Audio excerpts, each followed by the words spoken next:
2024।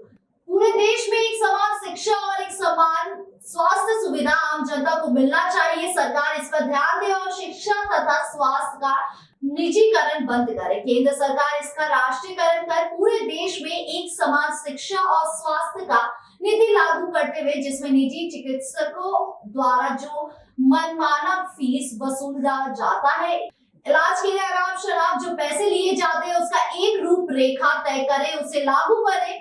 उक्त बातें राष्ट्रीय मानवाधिकार जस्टिस मूवमेंट के राष्ट्रीय अध्यक्ष से समाजवादी पार्टी के राष्ट्रीय सचिव व पूर्व विधायक जौनपुर उत्तर प्रदेश के अरशद खान ने कही। राष्ट्रीय मानवाधिकार जस्टिस मूवमेंट के महासम्मेलन में शिरकत करने पूर्व विधायक से राष्ट्रीय अध्यक्ष अरशद खान जामताड़ा पहुंचे थे। पटोदिया धर्मशाला में कार्यक्रम का आयोजन किया गया। कार्यक्रम का उद्घाटन राष्ट्रीय अध्यक्ष अरशद खान, राष्ट्रीय सचिव हाजिर एहतेशामुल मिर्जा, प्रदेश अध्यक्ष सरवर आलम ने संयुक्त रूप से किया। मौके पर मुख्य अतिथि को सम्मानित किया गया। संबोधन के क्रम में राष्ट्रीय अध्यक्ष अरशद खान ने कहा कि हमारी लड़ाई समान शिक्षा, समान स्वास्थ्य सुविधा को लेकर जारी है। साथ ही लोगों को न्याय मिले, इसके लिए केंद्र सरकार से मांग है कि वो इस पर पहल करे, न्याय प्रक्रिया को सरल बनाए और 4 कैटेगरी में वाद को वर्गीकृत करें, जिसमें 3 महीना, 6 महीना, 9 महीना और अधिकतम 1 वर्ष में पीड़ित व्यक्ति को न्याय दिलवाने का काम करे। उन्होंने आगे कहा कि न्याय प्रक्रिया इतनी लंबी खिंच रही है कि समय पर लोगों को न्याय नहीं मिल रहा है। न्याय प्रक्रिया को सरल बनाने के लिए प्रत्येक राज्य में सुप्रीम कोर्ट की बेंच बैठे और प्रत्येक प्रमंडल में हाई कोर्ट की एक बेंच स्थापित हो, ताकि गरीब लोगों को न्याय की सुविधा आसानी से मिले। Human rights and justice movement पूरे देश में मानवाधिकारों की रक्षा के लिए काम कर रहे हैं।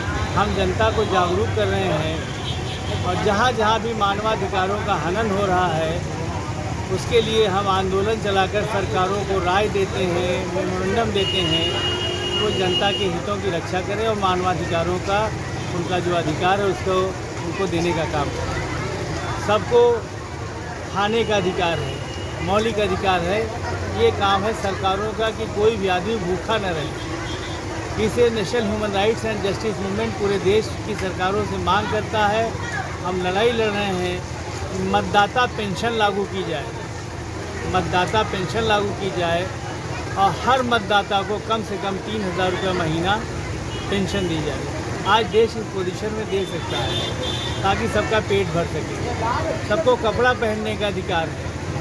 हम मांग करते हैं जो गरीबी की रेखा से नीचे परिवार हैं, जो अपना भरण पोषण कायदे से नहीं कर सकते, झारखंड सरकार भी और देश के तमाम राज्यों की सरकारें जो गरीबी की रेखा से नीचे परिवार हैं, बीपीएल वाले हैं, उनको कम से कम 5 जोड़ी कपड़ा उनको उनके बच्चों को सालाना दे, ताकि कपड़े की ज़रूरत पूरी हो।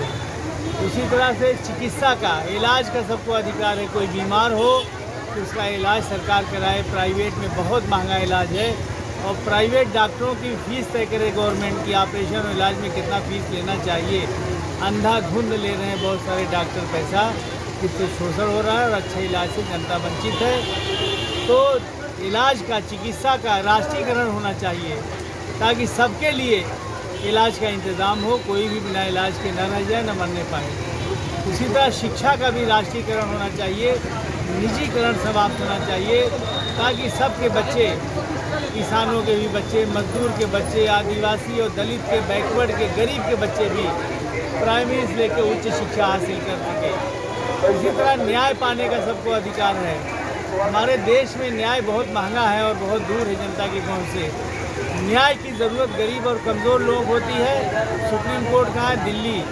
99.9% झारखंड, बिहार, पश्चिम बंगाल, उड़ीसा और तमाम राज्यों का आदमी सुप्रीम कोर्ट जाने लायक नहीं है। इसे national human rights and justice movement के बैनर तले हम लड़ रहे हैं कि देश के सभी राज्यों में की राजधानी में सुप्रीम कोर्ट की बेंच कायम की जाए और आबादी और क्षेत्रफल के हिसाब से सभी राज्यों में 5-5, 10-10, 20-20 सुप्रीम कोर्ट की बेंच हो, ताकि गरीब आदमी भी सुप्रीम कोर्ट जाकर न्याय हासिल करने के बारे में सोच सके। हाई कोर्ट की बेंच कमिश्नरी हेडक्वार्टर पे हो, मंडल स्तर पे हो, मुंसफ अदालतें तहसील हेडक्वार्टर पे हों। हमारे देश में न्याय देने की कोई समय सीमा नहीं है। National human rights and justice movement के बैनर तले हम लड़ रहे हैं कि सभी मुकदमों को 4 हिस्से में बांटा जाए। 3 महीना, 6 महीना, 9 महीना, 1 साल फैसले का वक्त हो। 1 साल से ज़्यादा कोई भी मुकदमा नहीं चलना चाहिए। न्याय मांगने वाले को पता हो कि उसे न्याय कब मिलेगा। मोबाइल कोर्ट बने, जज मौके पर जाएं, सबूत देखें, गवाहों के बयान लें, फैसले सुनाएं। और हाई कोर्ट, सुप्रीम कोर्ट में जो बेईमानी चल रही कॉलेजियम के नाम पे ख़त्म हो। वहाँ भी IAS IPS तरह कंपटीशन से भर्ती हो। वरना 90% हाई कोर्ट, सुप्रीम कोर्ट के जजों के भाई भतीजे, बेटे औलादे वहाँ जज होते हैं।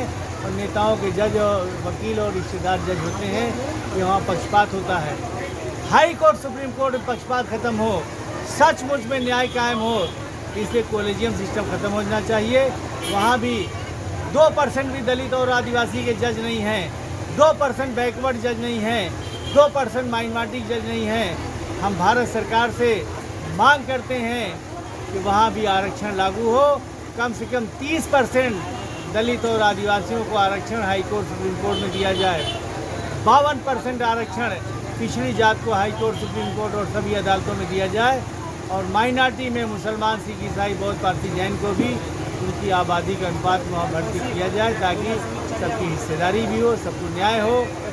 तो national human rights and justice movement, हमारे हाफिज़ एहतशाम मिर्ज़ा साहब हैं और सरवर आलम साहब हैं, डॉली गुप्ता हैं, महेंद्र जी हैं, तमाम बड़े बड़े हमारे पदाधिकारी हैं। कम से कम 1000 लोग से ज़्यादा आज आए हुए हैं। बहुत मजबूत संगठन पूरे देश में चल रहा है, झारखंड में भी बहुत मजबूत है। हम गरीबों, कमज़ोरों के लिए, आदिवासियों की आज बहुत दिन से एक मांग चली आ रही है कि जल, जंगल, ज़मीन पर उन्हें मालिकाना हक दिया जाए।